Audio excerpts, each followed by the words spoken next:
Lembaga Survei Indikator Politik baru saja merilis hasil survei elektabilitas calon presiden tahun 2024. Dalam rilis kali ini, Indikator Politik mengkhususkan bagaimana elektabilitas calon presiden di DKI Jakarta saja.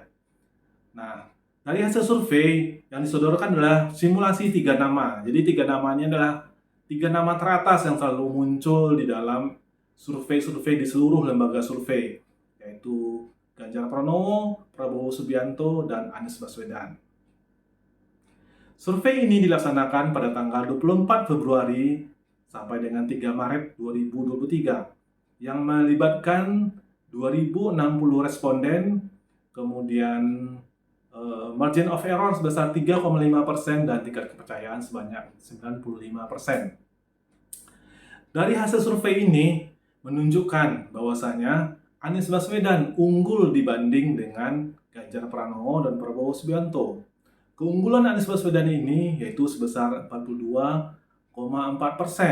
Kemudian di posisi kedua, Ganjar Pranowo sebesar 33,2%, kemudian Prabowo Subianto sebesar 16,6%, dan responden yang menjawab tidak tahu atau tidak mau menjawab sebanyak 7,9%. Nah, dilihat dari hasil elektabilitas yang dirilis oleh lembaga survei indikator ini menunjukkan bahwasanya Anies memang unggul di DKI Jakarta. Keunggulan Anies di DKI Jakarta ini sebenarnya tidak terlalu mencengangkan. Kenapa?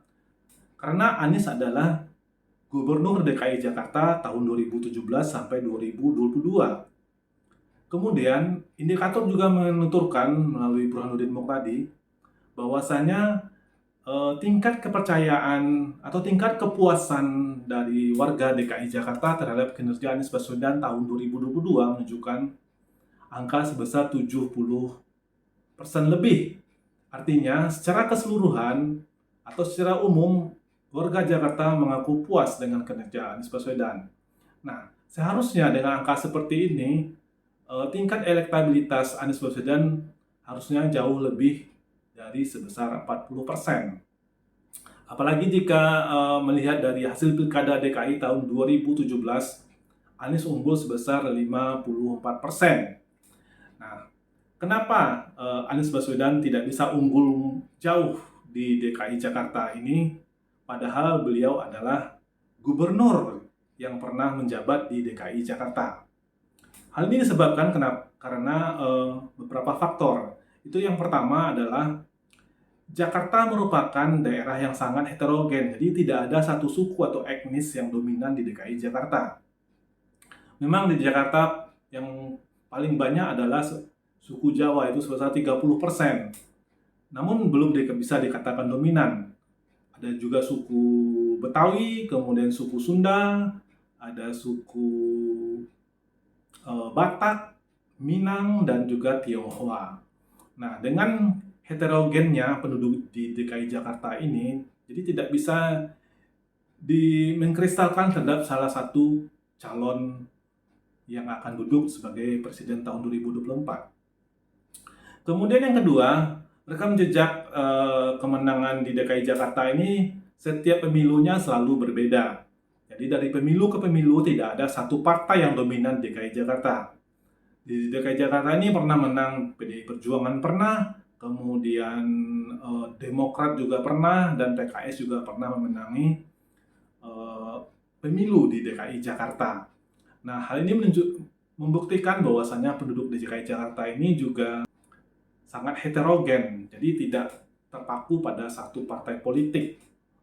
Berbeda dengan provinsi-provinsi yang lain, di mana salah satu partai politik itu sangat kuat di daerah tersebut. Contohnya di Jawa Tengah, PDI Perjuangan sangat kuat di Jawa Tengah, dan di Jawa Timur yaitu Partai Kebangkitan Bangsa yang sangat kuat di Jawa Timur. Nah, dengan kondisi seperti ini, ada PR bagi Anies Baswedan jika ingin memenangkan pertarungan secara nasional. Kenapa? Anies ini unggul di DKI Jakarta, tapi sangat lemah di Jawa Tengah. Dan Jawa Timur juga tidak begitu kuat. Artinya, jika ingin memenangkan pertarungan, Anies juga harus memiliki basis suara di daerah Jawa Timur.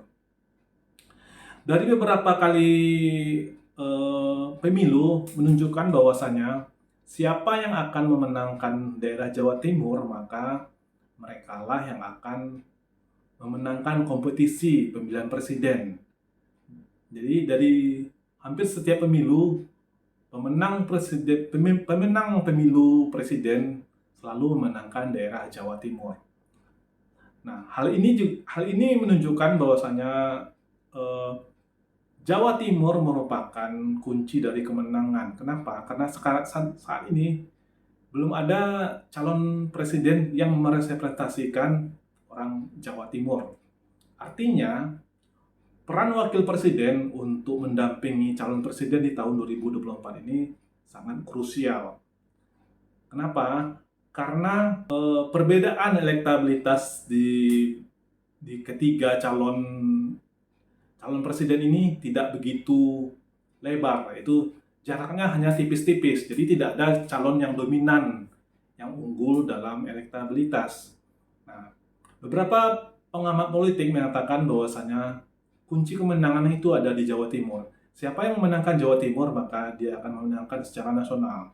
Nah, dengan kondisi ini, Anies disarankan beberapa pengamat politik harus mencari wakil yang bisa merepresentasikan Jawa Timur dan Nahdlatul Ulama agar bisa meraup suara di Jawa Timur. Kemudian begitu juga dengan Prabowo Subianto. Prabowo Subianto kantong suaranya ini agak mirip dengan Anies Baswedan dan beririsan itu. Itu di Jawa Barat dan Banten. Sementara Prabowo juga cukup lemah di Jawa Tengah dan Jawa Timur. Nah, ini berbeda dengan Ganjar Pranowo yang memiliki basis yang cukup kuat, bahkan sangat kuat di Jawa Tengah dan cukup kuat di daerah Jawa Timur. Nah, bagaimana dengan persaingan calon presiden di tahun 2024 ini? Yang paling kita tunggu adalah siapa yang akan menjadi calon wakil presiden yang melengkapi presiden di tahun 2024. Karena pada pemilu tahun 2024 ini, kunci kemenangan ada di calon wakil presidennya.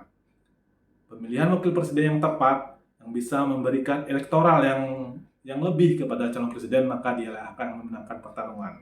Jadi siapa yang akan dijodohkan menjadi pasangan Prabowo Subianto, pasangan Anies Baswedan, pasangan Ganjar Pranowo, mari sama-sama kita tunggu kelanjutan dinamika politik untuk tahun 2024.